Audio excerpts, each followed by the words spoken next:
Amigos de Telesur, buenas noches, bienvenidos. En primera instancia vamos a estar con un sociólogo, politólogo, encuestador de los más conocidos de la República Argentina, Artemio López. Y después vamos a conversar con un destacadísimo periodista, muy admirado por quien les habla, Roberto Caballero.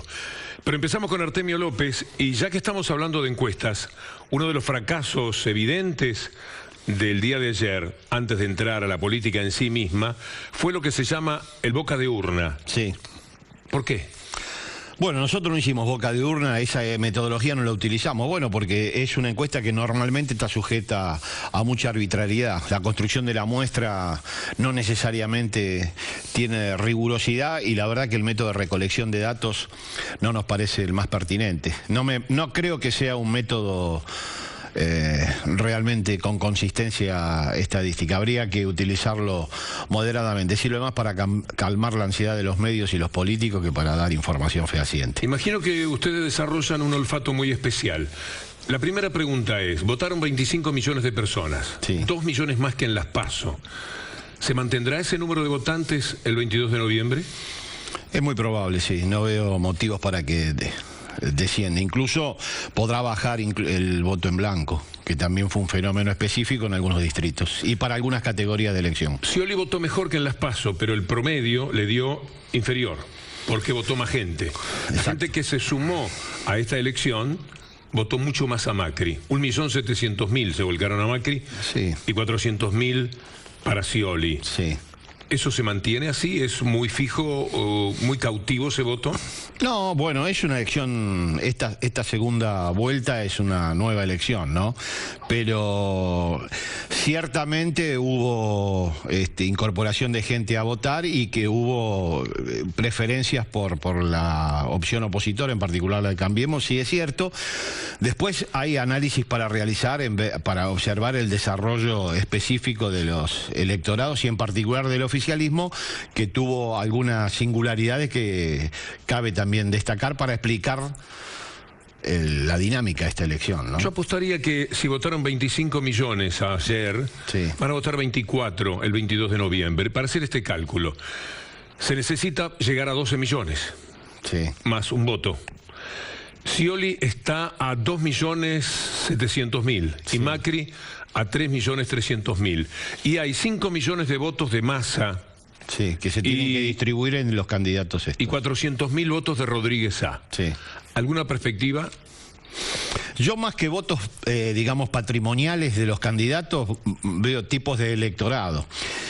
Yo vuelvo a insistir, es una elección nueva.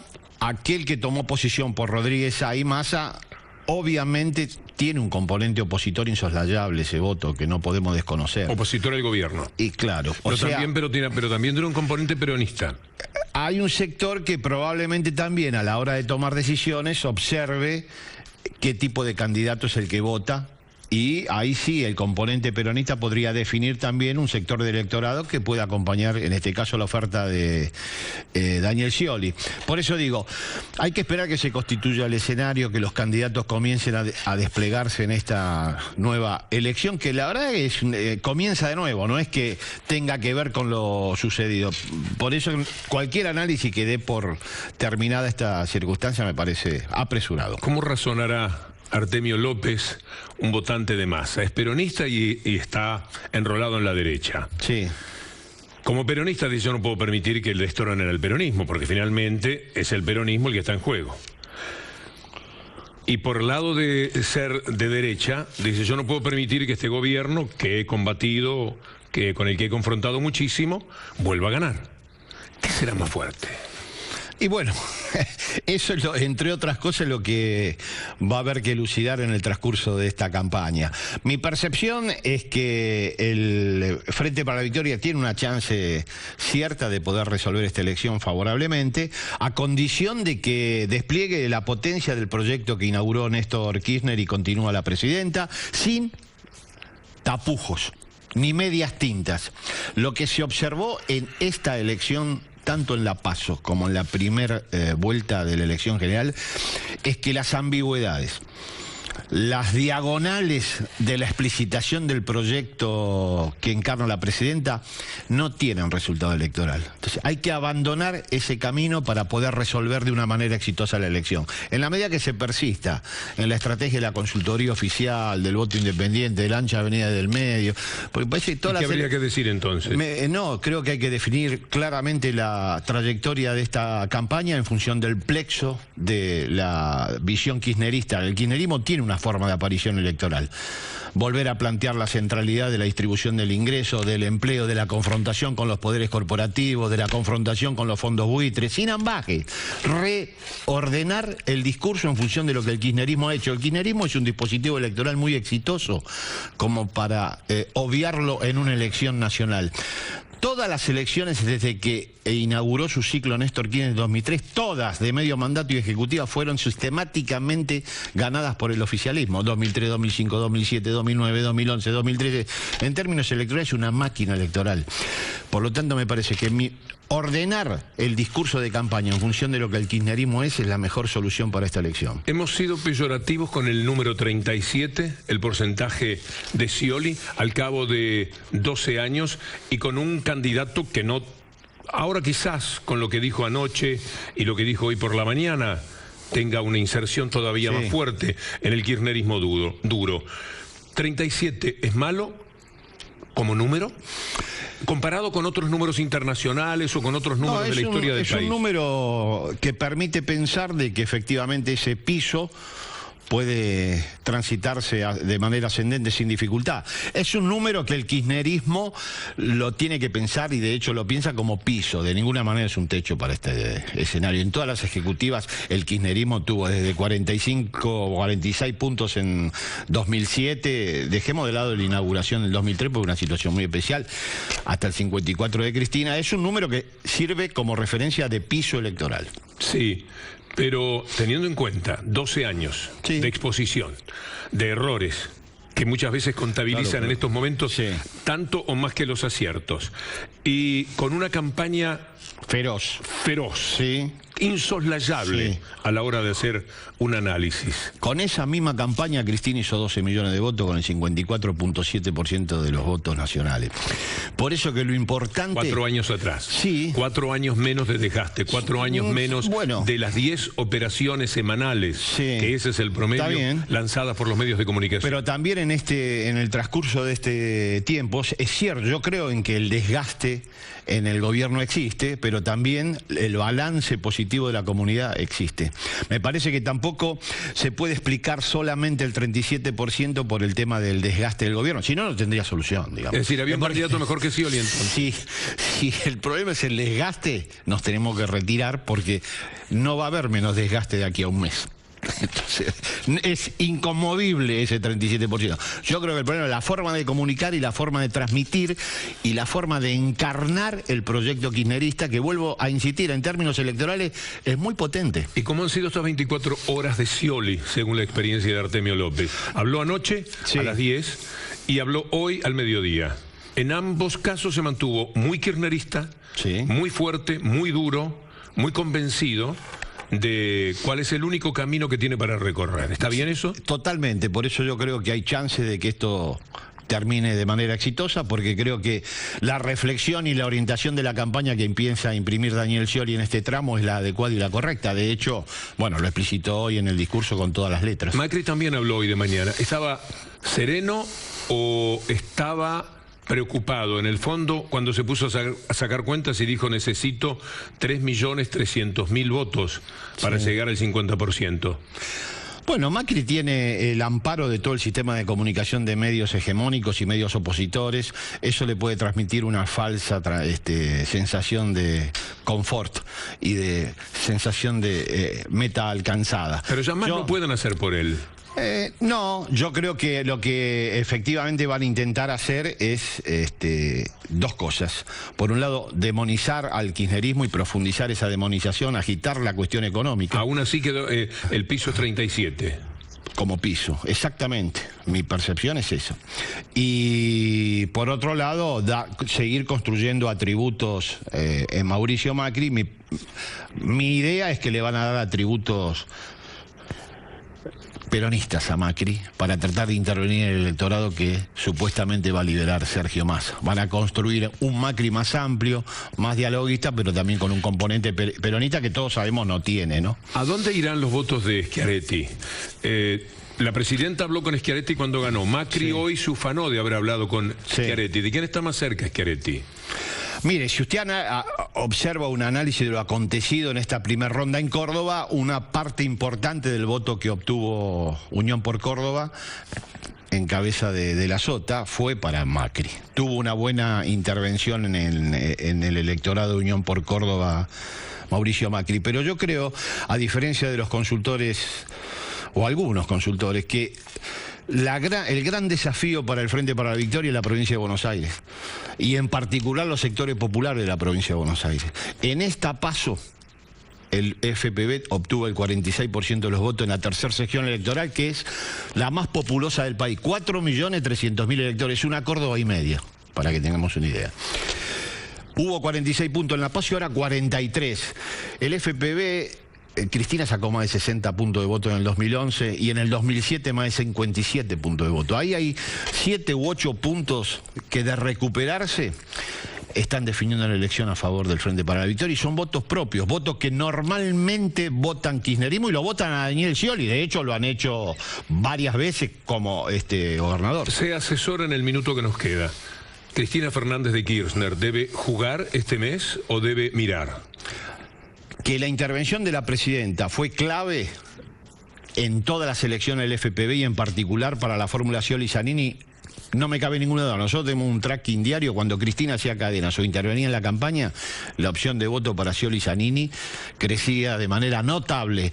Cuando se retiraba, volvía a tener ese piso que finalmente terminó siendo el 37%. La figura de la presidenta hoy es la más popular de la Argentina, es la segunda en la región después de Evo Morales. La figura de Cristina tiene 55 puntos de imagen positiva y además la única que representa al conjunto del kirchnerismo sin fisuras. Por lo tanto, su intervención es no sé qué va a hacer ella, pero que la figura es central y que la política argentina tiene en la presidenta una notoria figura de centralidad, no cabe duda. ¿Se puede calcular o es imposible el porcentaje del Grupo Clarín, el porcentaje de votos que maneja directamente el Grupo Clarín con su influencia?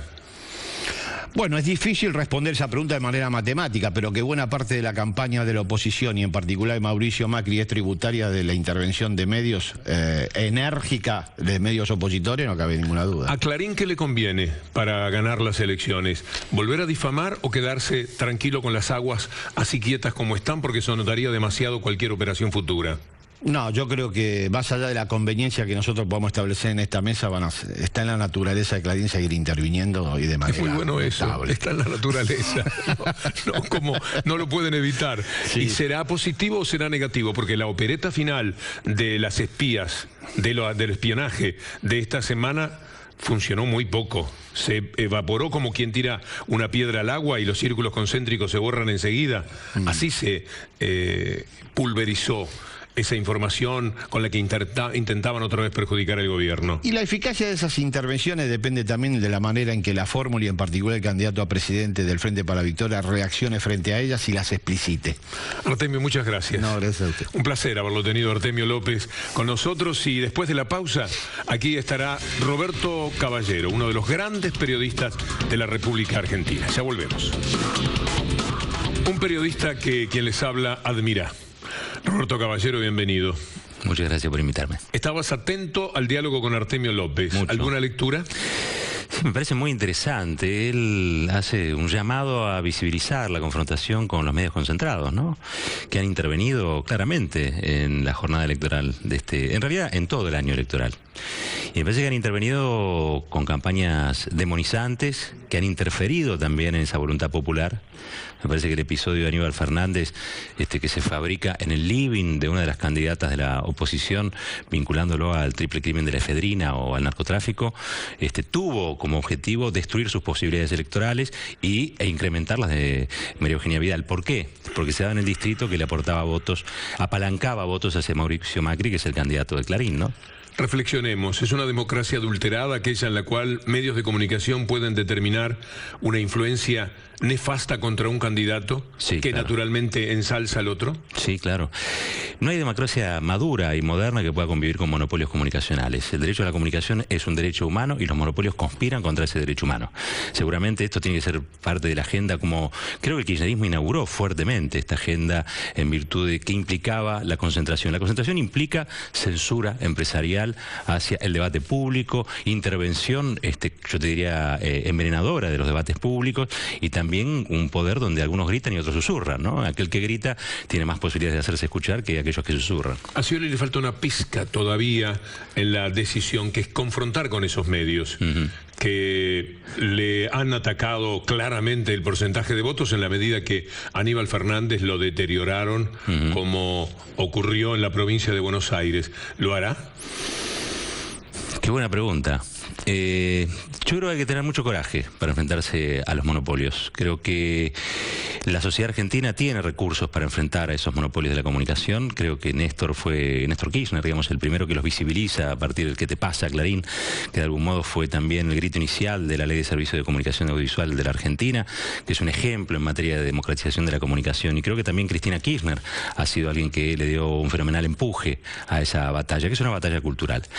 Yo creo que Daniel Scioli, dentro de lo que fue el dispositivo kirchnerista de todos estos años, expresa el sector más conservador, el sector que cree que se puede pactar, me parece, con aquellos medios de comunicación. Ojalá se dé cuenta de lo que ha sucedido en esta última elección, con un resultado prácticamente amañado por esos mismos medios concentrados. Ojalá que se dé cuenta que la forma de combatirlos es, sobre todo, visibilizarlos. Y a partir de esa visibilización, sí, tomar claramente una agenda democrática. Y esa agenda democrática de profundización tiene que ver con el derecho humano a la comunicación. Nosotros, hace rato que lo venimos diciendo, Argentina es vanguardia en materia de derecho humano a la comunicación, pero claramente también hay políticos que tienen mayor coraje para asumir ese desafío, y otros que quizá tienen miradas más contemplativas. ¿Cómo juegan las elecciones? El golpe de buen humor que tuvieron los mercados en lo internacional y de alguna forma en lo local. Ese poder económico que el pueblo normalmente visibiliza como en contra de sus intereses. ¿Es bueno para Macri la reacción tan positiva de los mercados, festejando el mundo que se viene de bonos y de préstamos, etcétera? Yo no sé si es bueno para Macri. Lo que sí estoy convencido y seguro de que no es demasiado bueno para la sociedad argentina. Pero ¿por qué digo esto? En realidad, donde votan los mercados no vota la gente. Donde votan los mercados en realidad se juegan cuestiones de contabilidad, de rentabilidad, hasta te diría de usura financiera, ¿no? Me parece que la democracia es otra cosa, la democracia republicana es otra cosa, y yo entiendo que en realidad los que hoy deberían haber festejado, si es que habían ganado la elección, es el macrismo, ¿no? Que festejen los mercados en realidad revela quién es el dueño de Macri. Singer, los fondos buitres, Griesa, están más contentos. Los directivos de los medios hegemónicos de la Argentina están más felices. La sociedad rural, la cúpula eclesiástica y la UIA, es decir, la cúpula industrial, están felices, están muy contentos. Eso es claro. Y pregunto, ¿positivo también de aquí al 22 de noviembre? Ah, caramba, de acá al 22 de noviembre. A ver, en principio es una gran puesta en valor, una revalorización de lo que fueron estos 12 años de transformaciones, ¿no? Porque de alguna manera todos estos sectores son los que se han apropiado históricamente de la renta en Argentina y han hecho una sociedad desigual, expulsiva, excluyente, ¿no? de la sociedad. Claramente estamos hablando de un poder económico que ha retaseado derechos, ¿no? Y me parece que cuando ellos festejan, otros deberíamos preocuparnos. De acá al 22 de noviembre, yo creo que la sociedad debería recapacitar sobre el voto, o por lo menos aquellos que no han votado al Frente para la Victoria en Argentina, con todo lo que implica, porque aparte el voto para el Frente para la Victoria es importante para Argentina, pero también es importante para Brasil, y es importante para Venezuela, es importante para Bolivia, es importante para toda la región latinoamericana, y me parece que deberían reflexionar, porque hoy somos un poco más débiles frente a los fondos buitres, hoy somos un poco más débiles frente a la voracidad del mercado, hoy somos un poco más débiles también frente a aquellos regímenes de promoción social ascendente, es decir, gobiernos populares que le han dado derecho a la sociedad, y eso no es un tema menor. Si gana Macri, ¿qué hechos son inexorablemente hechos que se van a cumplir para la Argentina? Yo creo que vamos a volver al endeudamiento. Creo que ese endeudamiento puede llegar a producir en materia de costos sociales, de costo fiscal, quizá no rápidamente un efecto indeseado, pero sí claramente es volver a una rueda, a un péndulo en realidad que la Argentina la ha dejado vaciada de recursos, pero que sobre todo lo que ha hecho es debilitar a nuestra democracia, ¿no? Yo insisto en esto, la democracia es de los ciudadanos que votan. ¿No será que vienen un par de años más positivos en función de que ese neoliberalismo internacional va a querer proteger este gobierno para que se repita, para que dentro de 4 años pueda mantenerse y por consiguiente va a haber una tregua positiva finalmente, aunque sea mentirosa a la larga? Mira, varias cosas en función de eso. Primero, que haya una derecha que en Argentina quiera competir con votos es una buena noticia. La derecha se ha caracterizado en Argentina por diezmar generaciones, desaparecer gente, torturar, abonar golpes militares, golpes de mercado, golpes financieros. Que se hayan decidido a participar en elecciones con un candidato propio, la verdad es que es una buena noticia. El clima de paz y sin miedo, en líneas generales, con el que la gente pueda haber votado, me parece también que es una buena noticia. Sí tengo para mí que si Mauricio Macri llega a la presidencia y se da el fenómeno de nuevo endeudamiento, podría producir una sensación de confort como fue en su momento el 1 a 1. Y esto sí que es importante destacar también, que esto es producto del todo lo bueno que se hizo. ¿Por qué? Porque la Argentina está desendeudada. Cuando alguien está desendeudado es la posibilidad de endeudarse. Y aquellos endeudadores seriales, como son los neoliberales en la Argentina, pueden producir un daño que no se va a notar tanto ahora, pero sí en las futuras generaciones. Néstor Kirchner, cuando decide la política de desendeudamiento, en realidad estaba pensando en las futuras generaciones. Y me parece que hoy, salvo, digamos, aquellos que representan el proyecto oficial en la Argentina, los sectores opositores, nadie está pensando en las futuras generaciones. De todas maneras, los préstamos vienen con órdenes, con indicaciones, sí, claro, con exigencias.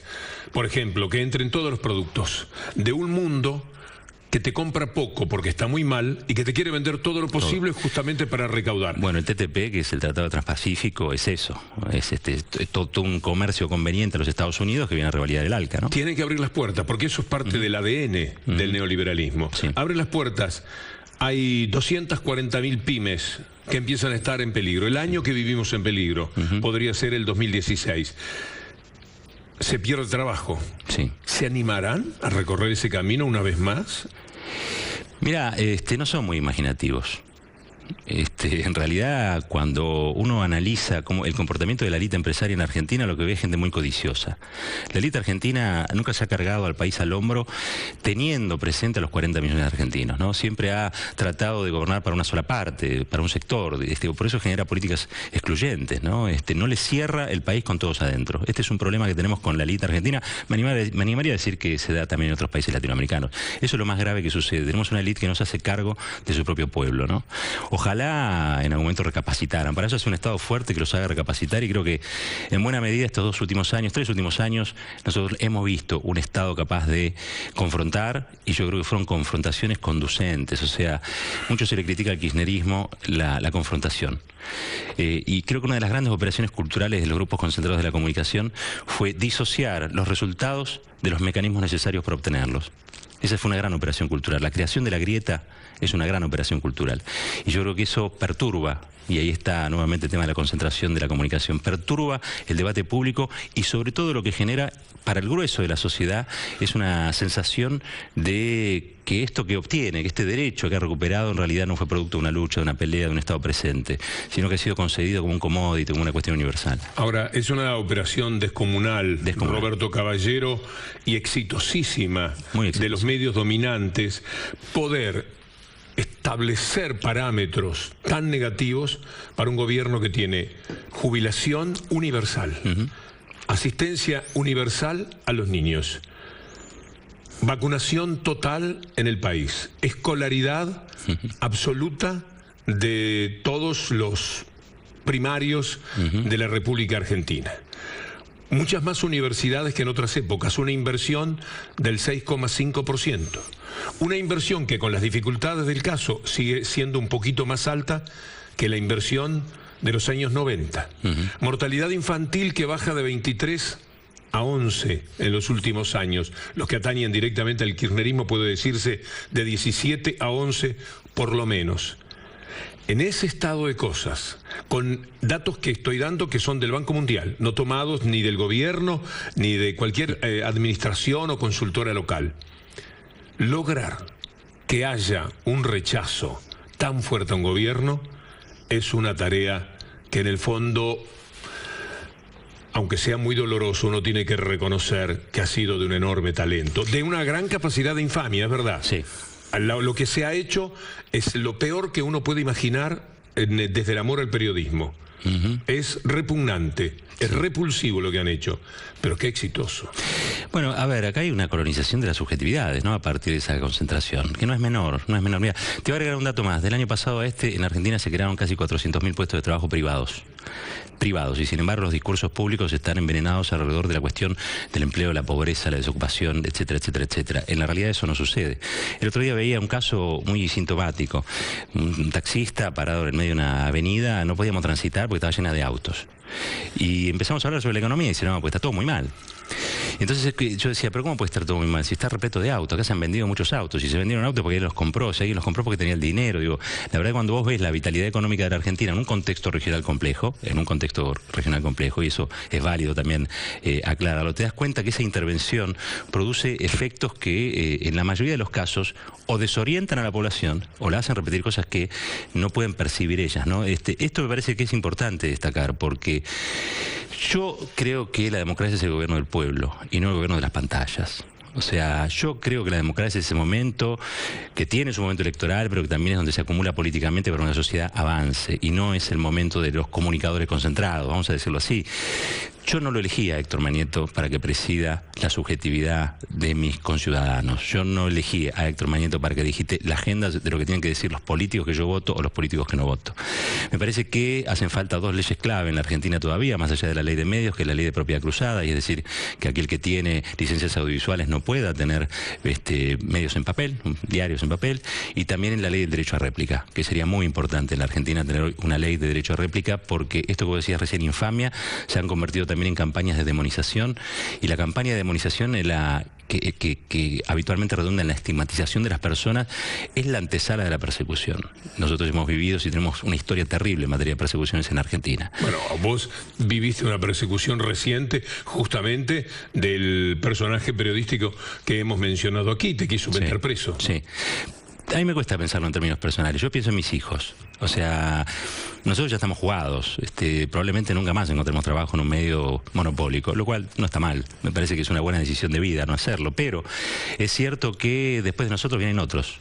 Y yo creo que la democracia argentina es una democracia renga, es una democracia incompleta, mientras conviva con un monopolio comunicacional. ¿Por qué? Porque no vamos a decir, sino que vamos a ser dichos. No vamos a votar, sino que vamos a ser votados. ¿Y qué errores del gobierno, del kirchnerismo, ayudaron a esa campaña de los medios?